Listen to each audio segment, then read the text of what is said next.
I'm Robin and welcome to my channel, The Jolly Jogger. If you've been here before, then you probably know that I ran my very first marathon on the 27th of October, the Dublin City Marathon. And today I just wanted to share a little bit of my experience with you guys, just tell you how it went, how I felt, what I learned, and what I'll definitely be applying when I do it next year. Yes, you heard that. I am doing it again next year because I had such a good time, and I think there's definitely things that I have learned and will still learn to improve my experience for the next one. So yeah, a few things that I learned.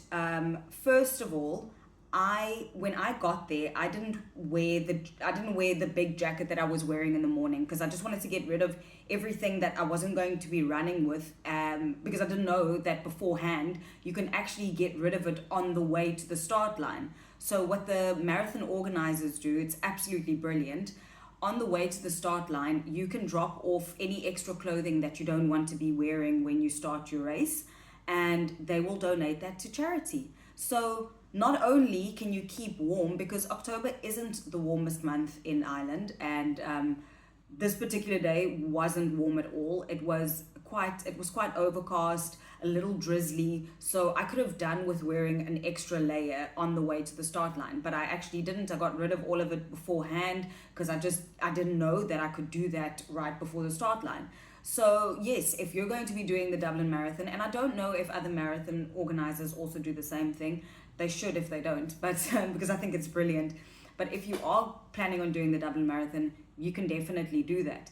Keep everything that you still need to keep warm or dry or whatever it is, and then just drop it off on your way to the start line, and that'll be donated to charity. I think that had I known that, I wouldn't have been freezing my butt off before I started. But I did, and yeah, that's a lesson learned. Another thing that I learned is that looking at your watch at any point during the marathon is a no-no.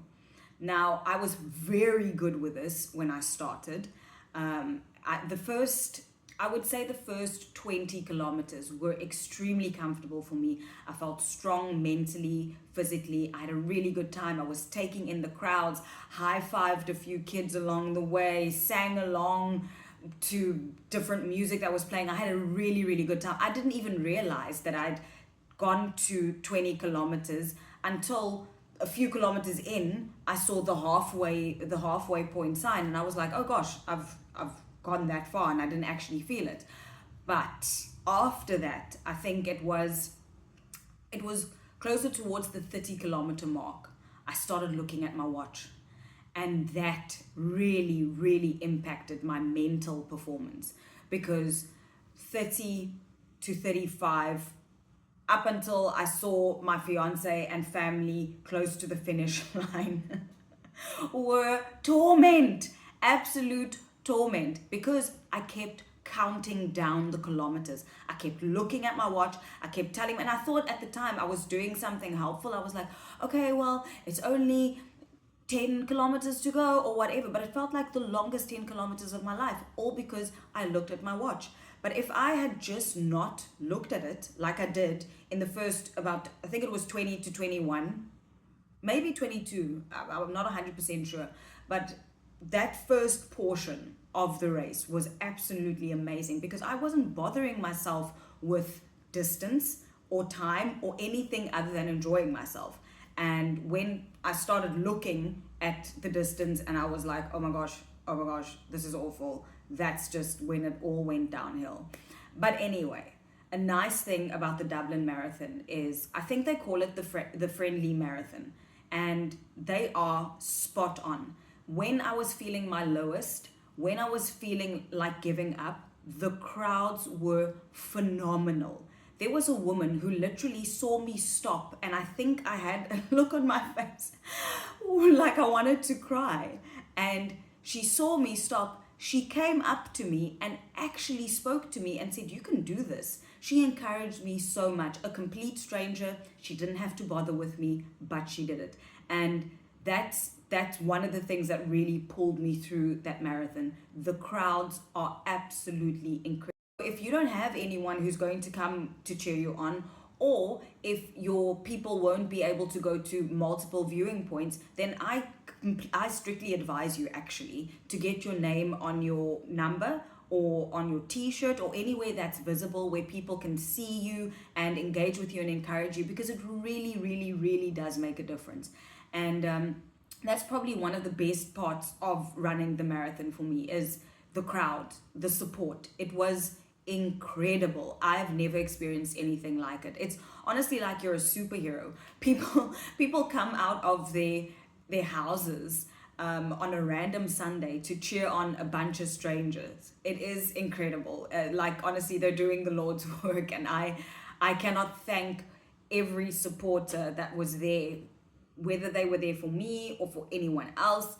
I can't thank them enough. They did wonderfully, and they really helped most of us get to the finish line, if not all of us. The last thing that I've learned that I think is also really important, and probably actually the most important thing: listen to your body. It is okay to stop and walk. It is okay to stop and stretch out a little bit. It's okay to stop and drink some water. It's okay to stop and have a little snack. Whatever it is you need to do, do it. It's okay if other people are running. It's okay if other people are passing you. If you need to take that minute to breathe, give yourself the space and the freedom to also just have a good time. You don't want to just break your body to get to the finish line. You don't want to break your mind to get to the finish line. You want to end up molding yourself into a stronger version of yourself.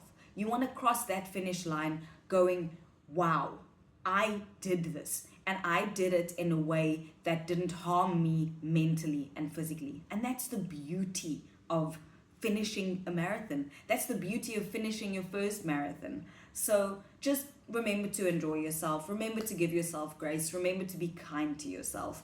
And you'll honestly just have the best time. I am still buzzing from the marathon.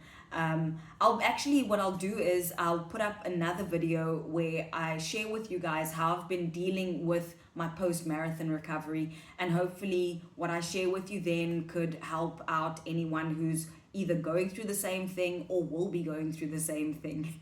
I hope you guys have an absolutely lovely day. Thank you so much for watching. If you like my content, like this video. If you want to see more of this content, please subscribe to my channel. You're welcome to comment anything that you've learned from your first marathon, anything that you think you're going to be learning from your first marathon. If you're a seasoned marathoner, anything that you know that could teach me and anyone else there, drop a comment. You are more than welcome to. Thank you so much for watching, guys.